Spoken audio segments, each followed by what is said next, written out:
Indonesia memiliki 4.552 spesies ikan hias. 440 diantaranya merupakan endemik yang tersebar di seluruh wilayah Nusantara. Hingga saat ini, daya tarik ikan hias masih menjadi tren di kalangan masyarakat, terutama di kalangan muda.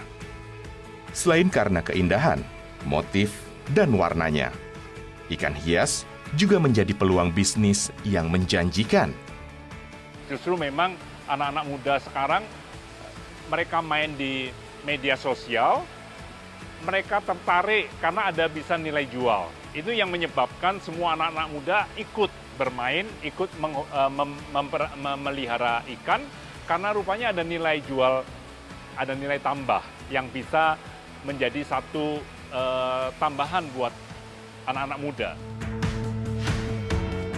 Dalam mendukung kelestarian dan usaha ikan hias di tanah air, pada tahun 2003, Kementerian Kelautan dan Perikanan mendirikan Racer Ikan Hias di Cibinong, Jawa Barat, yang dikelola oleh Balai Besar Pengujian dan Penerapan Produk Kelautan dan Perikanan, atau BBP3KP. Tahun 2004, Racer Ikan Hias Cibinong menjalankan fungsinya sebagai pusat pengembangan dan pemasaran ikan hias. Dan di tahun 2020, Racer Ikan Hias Cibinong menjadi pusat pemasaran, promosi, dan edukasi wisata ikan hias. Tidak hanya itu, keberadaan Racer Ikan Hias Cibinong juga menjadi sarana fasilitas bagi para pencinta ikan hias untuk menyelenggarakan berbagai macam kegiatan. Salah satunya adalah kontes ikan hias. Puncaknya ini pada masa pandemi ini, sejak tahun lalu, ketika orang banyak berdiam di rumah, mulailah mereka menjadi hobi ikan hias.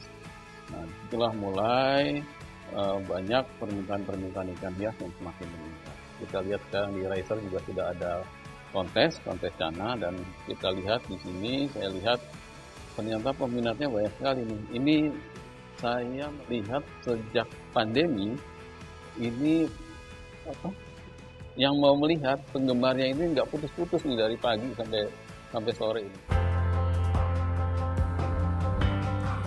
Cana merupakan nama ikan gabus yang selama ini lebih dikenal sebagai ikan konsumsi di air tawar yang bergizi tinggi.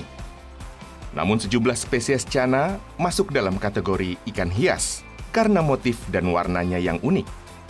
Salah satunya adalah cana marulioides atau cana maru yang kini semakin populer di kalangan penghobi ikan hias. Ikan ini juga dikenal sebagai Emperor Snakehead karena memiliki bentuk kepala yang menyerupai ular.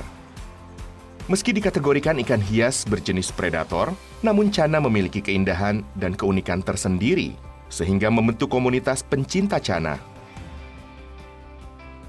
Kontestasi cana sering digelar di sejumlah kota. Salah satunya kontes cana yang diadakan di Racer Ikan Hias Cibinong pada tanggal 16 hingga 19 September lalu. 370 ekor cana disertakan dalam kontes dengan berbagai varian endemik Indonesia seperti yellow maru, limbata, serta varian khas luar negeri, yakni asiatica dan blue pulchra. Penilaian dilakukan oleh juri berdasarkan kategori penilaian yang sudah ditetapkan dalam setiap kontes cana. Yang pertama adalah impresi dan adaptasi. Ini adaptasi ikan ketika masuk di tank kontes dengan kondisi setup baru, suasana baru yang nggak sesuai dengan kondisinya di rumah. Jadi ketika ikan masuk ke tank kontes, dia seperti apa? Dia mampu adaptasi nggak? Yang kedua adalah bunga. Bunga ini adalah hal yang paling khas dari cana maru. Yang punya bunga ya cuma cana maru. Cana yang lain nggak ada, gabus yang lain nggak punya bunga. Bunga bisa dilihat di sana, Mbak. Yang sisiknya warna putih, yang di bar hitam, itu yang kita namakan bunga. Dan itu cuma ada di cana maru. Menjadi pemenang kontes bukan hanya membuat bangga. Lebih dari itu, dengan menjuarai kontes, harga jual ikan cana dinilai akan semakin tinggi. Kalau setelah dari Grand Chim, tetap tarung, Mbak. Pasti tetap tarung lagi. Untuk kontes-kontes yang lainnya pasti masukin lagi ikan-ikan. Keuntungan, ya bisa dibilang harga juga semakin melambung karena saya sambil jualan juga sih sebenarnya. Ini perdana kita bawa kontes. Alhamdulillah tembus. kepuasan kita melihara. Karena kita senang, terus kita masukin kontes, dan alhamdulillahnya menang, itu karena kita senang. Jadi kalau untuk masalah menang, itu bonus saja. Kalau kita menang bonus. Awalnya para kolektor atau sering disebut keeper mengenal jenis cana yang berasal dari luar negeri seperti cana asiatica dari Tiongkok, cana blue pulchra dari Myanmar, dan cana stewarti dari India. Namun lambat laun, cana endemik perairan Indonesia yakni yellow maru dan red maru mulai mendominasi pasar ikan hias dalam dan luar negeri. Harga dari cana, dari terutama maru, yellow maru dan red maru, itu pada awalnya mungkin tidak terlalu mahal karena orang tentu belum mengenal. Biasanya hanya untuk konsumsi ya, mungkin sekitar paling mahal 50.000, 100.000. Dan ketika kemudian ini dikenal oleh masyarakat luas, mulailah harga itu naik menjadi sekitar 300.000. Tetapi kemudian ketika ikan ini ikut kontes dan kemudian menjadi juara ataupun mendapatkan sertifikat, harga itu melonjak tinggi sekali. Bisa mencapai dari harga 300.000 bisa mencapai 1,5 juta per ekor di ukuran 30 cm. Dan yang lebih ekspektasi ketika ikan yellow maru ini dan red maru ini besar dan warnanya sungguh bagus, itu harga bisa mencapai 25 juta rupiah. Berbeda dengan ikan hias lainnya, perawatan cana maru terbilang cukup mudah, menyesuaikan habitatnya yang berasal dari alam. Seperti tetap dapat hidup di air tanpa memerlukan instalasi aerator atau penambah oksigen, hingga tanpa pemanas atau heater. Terlebih lagi, pakan untuk cana maru juga sangat mudah dan murah didapatkan. Maru, baik itu yellow maru maupun red maru, ini tersebar ya di Kalimantan dan Sumatera. Dan salah satu daerah penghasil terbesar itu adalah di Jambi. Tren ikan hias cana maru di Jambi telah berlangsung sejak 3 tahun lalu. Fenomena cana ini pun memberikan keuntungan yang sangat fantastis bagi penjual ikan hias. Yang saat ini laku di pasaran itu nama ikannya cana, Bu, cana maru. Sejenis gabus tapi yang hias gitu maksudnya. Yang dicarinya sih dari segi unik ya, Bu, dari uniknya gitu, dari bentuk badan gitu, warna gitu, motif lah. Dari ukuran yang besar ya, kalau dulu itu kisaran 400, sekarang jadi 2,5 juta. Berawal dari segelintir penghobi cana maru di Jambi, kini jumlah komunitasnya kian merebak. Mulai dari penghobi atau keeper, penjual, hingga pembudidaya. Kalau dibilang saya pemain cana itu dari 4 tahun yang lalu. Jadi dulunya saya cuma penghobis. Penghobis dalam artian kata keepers, pengkoleksi atau penikmat. Dulunya itu dari tahun 2017-18.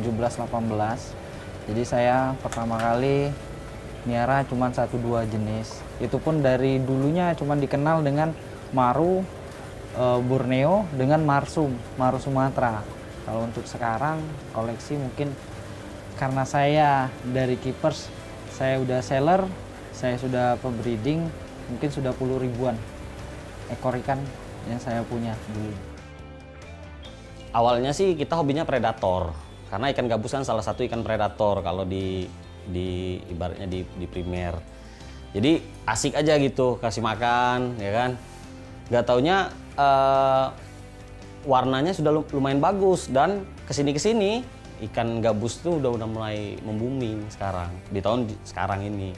Kalau untuk koleksi saya sendiri sebenarnya udah lumayan banyak. Saya punya ada cana maru Sumatera, itu Jambi, cana Argus yang biasa platinum sama yang albino. Sudah itu striata albino, cana stewarti, cana andrau, cana pulchra, sudah berbagai banyak macam jenis yang sudah dipiara. Jauh, Mbak. Kalau perbandingannya jauh benar. Karena dulunya itu penghobis saya itu satuannya itu bisa nyampe 150.000.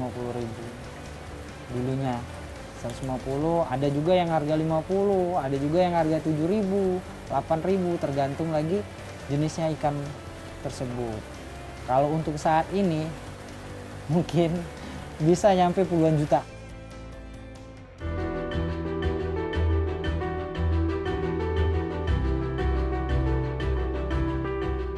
Selain sarana pemasaran di Racer Ikan Hias Cibinong, Jawa Barat, Kementerian Kelautan dan Perikanan juga memiliki balai perikanan budidaya air tawar di Sumatera, tepatnya di Sungai Gelam, Jambi.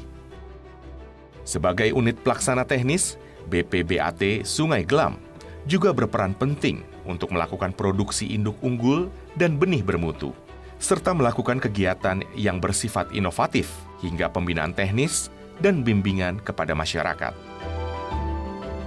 Sejak awal, BPBAT Sungai Gelam memiliki tujuan mendorong perekonomian masyarakat Sumatera melalui pengembangan budidaya ikan air tawar. Kalau jenis ikan yang kami budidayakan sejauh ini itu hampir ada 18 jenis.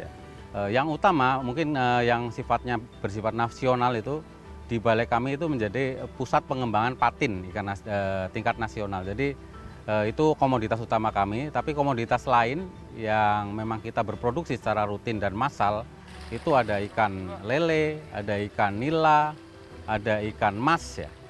Juga beberapa ikan lain yang bersifat spesifik lokal, ada ikan jelawat, kalau kelemak ya, juga ada ikan-ikan spesifik lokal lain seperti ikan nilem, ada ikan baung, dan mungkin akhir-akhir ini yang mulai kita kembangkan itu ada ikan gabus ya. Itu yang ikan konsumsi. Hal yang menarik lagi ini ikan gabus hias ini.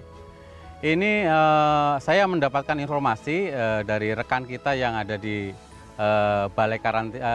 Balai Karantina Jambi itu yang sering secara rutin memonitor kita juga. Itu dari sejak tahun 2020 sampai 2021 ini trennya ini naik ya. Lalu lintas ikan gabus itu untuk ikan hias, gabus hias itu sangat tinggi. Usaha budidaya memberi alternatif sumber penghasilan untuk meningkatkan nilai ekonomi Cana Maru bagi para penghobi serta penjual. Seperti halnya yang dilakukan Fajar dalam membudidayakan Cana Maru di kolam yang menyerupai habitat aslinya. Ini lokasi pembesaran kita. Pembesaran kita dari anakan yang kecil sampai nanti ukuran 10 sentian atau 15 senti itu baru kita angkat ke kolam, ke akuarium untuk proses pensortiran yang grade-grade-nya itu bisa kita ambil yang bagusnya lah gitu. Dari kolam ada juga yang dari alam kita yang proses kemarin proses untuk penstabilan dulu baru kita masukin ke kolam ini pembesaran. Ada bisa kita lihat di depan.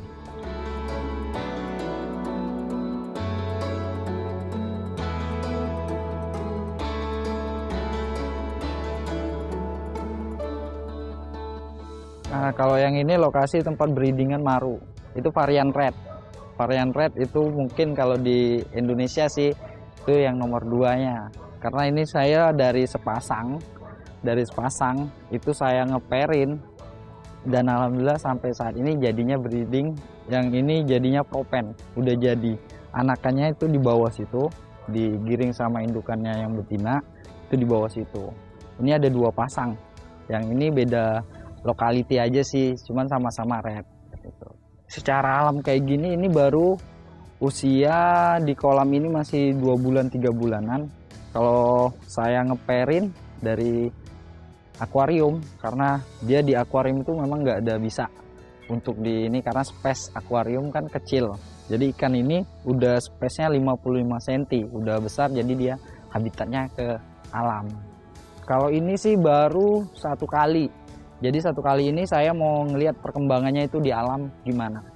Jadi proses dia dari yang kecil, dari telur yang sampai ukuran 10 cm, sampai dia ukuran ya kurang lebih 25 cm, itu nanti saya bisa ngelihat gimana perkembangannya.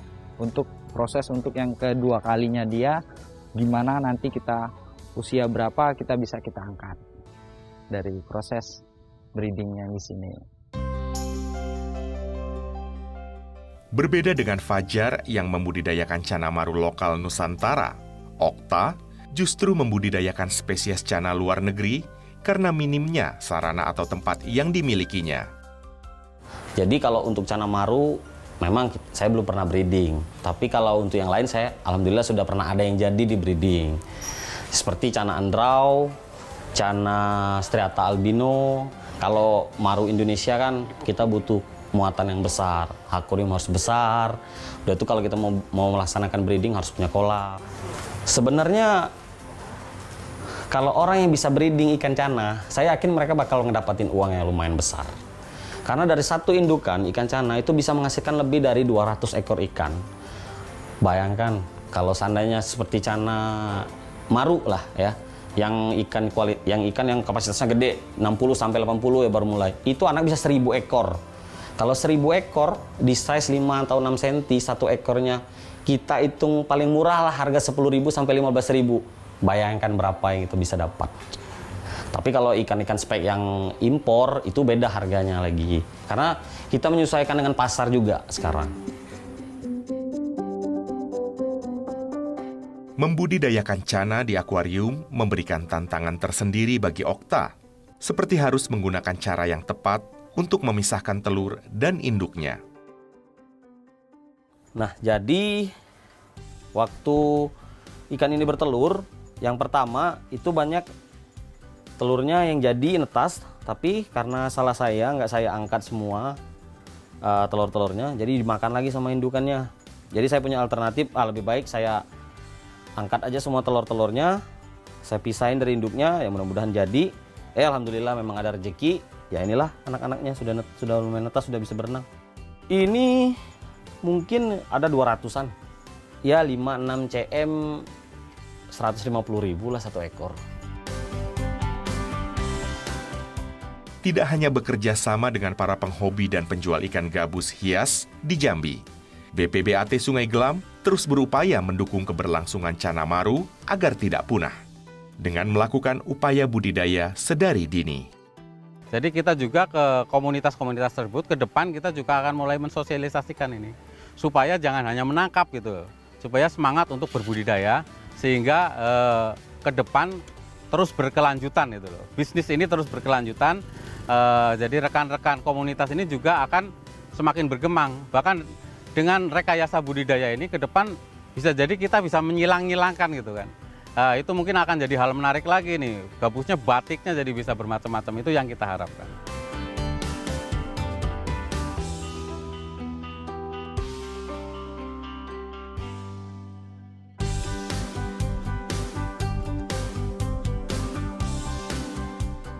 Habitat ikan gabus hias umumnya berada di perairan, seperti sungai ataupun rawa. Salah satunya dapat ditemui di perairan Desa Pijoan, Kabupaten Muaro Jambi. Tidak jauh dari lokasi tersebut, seorang pebisnis ikan hias telah memulai usahanya sejak tahun 2007, meneruskan usaha milik orang tuanya. Ratu Mas Elda Diana, sejak 3 tahun lalu, fokus pada penjualan berbagai varian cana, baik dari Sumatera, Jawa, hingga Kalimantan. Permintaan pasar dalam dan luar negeri yang semakin meningkat menjadi jalan bagi Elda memenuhi permintaan dari sejumlah eksportir ikan hias di tanah air. Jadi mereka tuh nggak mengira kalau saya perempuan. Ketika saya menawarkan contoh barang ini, ada Maru Jambi, baby Maru Jambi, silakan order, hubungin nomor ini. Mereka selalu malam-malam masuknya ke WA saya, malam Om, cana marunya. Saya lantas perkenalkan diri, maaf saya ibu. Oh, ibu-ibu, pemain predator juga Bu? Emang salah kalau pemain predator, saya selalu begitu. Akhirnya lama-kelamaan ya semua udah pada, alhamdulillah udah pada kenal, udah pada tahu kalau sekarang alhamdulillah ya dari saya rasa Sumatera, Kalimantan, Jawa udah banyak banget yang kenal Ibu Ratu Mas Elda Diana, pemain cana. Sampai saya nobatin sendiri pemain cana maru, pemain ikan hias perempuan satu-satunya dari Jambi, saya begitu. Sejak tahun 2016, Indonesia berada di peringkat keempat sebagai eksportir ikan hias dunia. Tercatat dalam periode Januari hingga Maret 2021, nilai ekspor ikan hias tanah air mencapai 9,2 juta dolar Amerika Serikat atau setara dengan 132 miliar rupiah. Melalui perantara eksportir ikan hias, cana maru yang dijual Elda sudah menembus sejumlah negara dengan permintaan tertinggi yakni Malaysia, Vietnam, dan Tiongkok. Alhamdulillah sih Mbak, kalau keuntungan ya itu saya bilang tadi, kadang orang bilang saya jualnya mahal, tapi yang belinya mau, jadi gimana gitu. Iya, karena mereka beda pembeli juga ya, buyer saya kan banyak, jadi buyer yang ini mungkin jualnya ke sana mahal, ke sini, makanya beda. Kalau harga kadang ya itu relatif ya, kalau dibilang murah, kadang ada yang bilang kemahalan, dibilang mahal ada yang kemurahan. Karena mereka punya basic sendiri-sendiri juga gitu. Kita nggak monoton dijual satu orang dengan harga yang seperti misalnya jual motor, ada price listnya mesti gitu. Enggak, karena ikan ya, hobi ya. Kalau orang udah kata hobi kadang mungkin mahal juga dibeli begitu. Menurut Elda, Cana Maru termasuk ikan hias yang kuat dalam pengiriman lintas pulau dan negara, asalkan sudah memahami pH air dan cara pengemasan yang baik. Kita bag yang digunakan, kantong yang digunakan untuk pengirim itu ada kantong khusus ukuran 40 x 65 cm. Itu standar pengisian. Kalau seandainya dia babynya ukuran 4 sampai 5 cm itu cuma isinya 120 ekor. Itu kalau ke Jakarta. Kalau kita ke Solo, ke Semarang itu kita kecilkan lagi, isinya 80 ekor. Jadi aman. Indonesia, sebagai negara produsen ikan hias yang ditujukan untuk memenuhi kebutuhan dalam negeri dan ekspor, dituntut untuk mengembangkan pengendalian sistem mutu demi menjamin keamanan hasil perikanan. Membaca tren ikan gabus hias yang terus meningkat, pemerintah Indonesia melalui Kementerian Kelautan dan Perikanan telah membuat dan memberlakukan standar nasional Indonesia. Nah, SNI itu adalah standar nasional Indonesia yang diharapkan dapat mewakili kebutuhan semua pihak. Jadi untuk merumuskan satu SNI itu harus menjangkau keterwakilan dari misalnya pengumpul, kemudian yang mengambil, kemudian pedagangnya, kemudian dari suara konsumen itu juga didengarkan, dari suara akademisi juga didengarkan. SNI ikan hias yang akan diatur itu adalah cara mengambil, cara memeliharanya, karena tadi belum ada budidayanya. Nah, kami berharap dengan adanya SNI itu nanti ya ada standar begitu. SNI itu kan kita berharap kalau itu diterapkan semua pihak, dia bisa menjadi wasit ketika dalam perdagangan. Jadi kalau yang mengacu kepada SNI tentunya harusnya mendapatkan harga yang lebih baik daripada yang tidak mengacu kepada SNI, karena di situ ada tanggung jawab di situ, ada terstandar dari perlakuannya. Bagus, kalau saya bilang, kalau menurut saya bagus. Kalau ada standar itu pasti kita bisa ngikutin, harus ngikutin. Tapi itu yang terbaik gitu, karena dari pemerintah pasti ngasih yang terbaik. Dan kita juga harus mengikuti kalau standar. Apalagi sudah dibuat standar nasional Indonesia, ya harus diikutin. Kalau kita ini kan masih penduduk Indonesia. Kita mah kalau ada peraturan yang sudah mengatur sampai ke situ Mbak, ya tentunya kita mengikutin apa yang mereka terapkan. Lagian kita sebagai masyarakat Indonesia yang baik dan benar, mestinya pasti menurutin gitu ya. Yang jelas kita disosialisasikan dari atasan bagaimana caranya, apa yang mesti dilakukan. Jadi kita perlu penyuluhan juga gitu.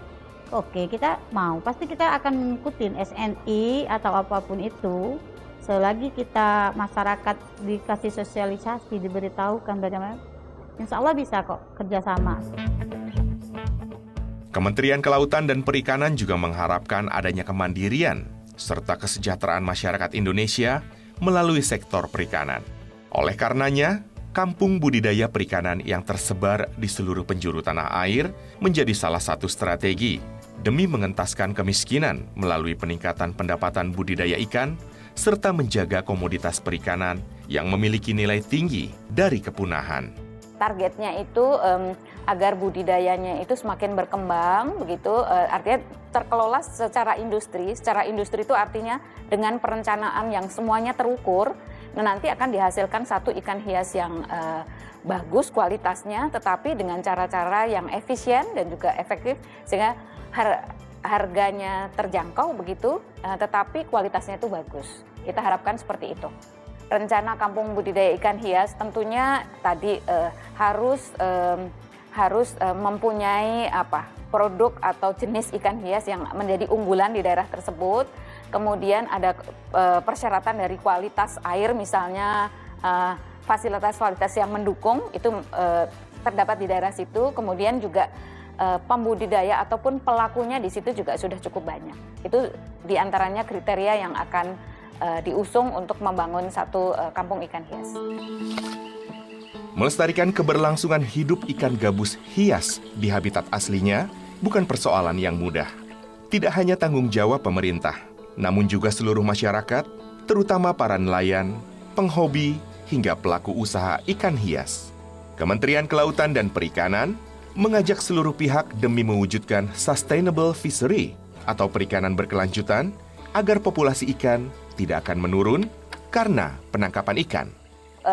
Agar menjaga bisnis itu sustainable, tentunya kualitas perairan yang terus harus dijaga. Nah, ini sebetulnya tanggung jawab kita semua, tidak hanya untuk ikan hias, tetapi juga nanti untuk yang ikan konsumsi. Mari jaga kebersihan perairan kita termasuk laut. Cuman saya kadang menekankan juga ke nelayan, kan apalagi yang masih keluarga-keluarga saya ya. Kalau bisa kita jangan ngambil indukan, satu indukan kan bisa menghasilkan beribu-ribu anaknya tuh.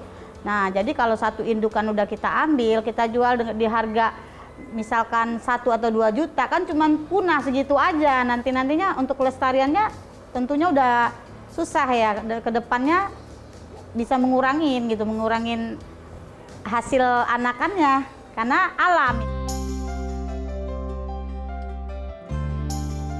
Karena banjir susah dapat, jadi kami tuh pengen yang ada penangkaran. Contohnya kayak di balai, bisa nangkarin gitu, jadi bisa kerjasama. Di balai sudah ada penyediaan ataupun balai bisa ngasih ke kami alat-alat untuk penyediaan untuk pembesaran ataupun untuk pembudidayaan, mungkin kami sangat terbantu. Alhamdulillah juga sudah ada respon juga dari balai, dan juga saya juga kemarin sempat diundang ke balai perikanan. Alhamdulillah tanggapannya bagus di sana. Ya, kami berharap bahwa ini akan semakin meningkat, tetapi tidak mengambil dari alam, tetapi juga yang hasil budidaya ini juga berkembang. Mudah-mudahan juga para peneliti perguruan tinggi juga ikut berkontribusi mencari tadi terobosan-terobosan bagaimana ikan hias gabus ini bisa dibudidayakan.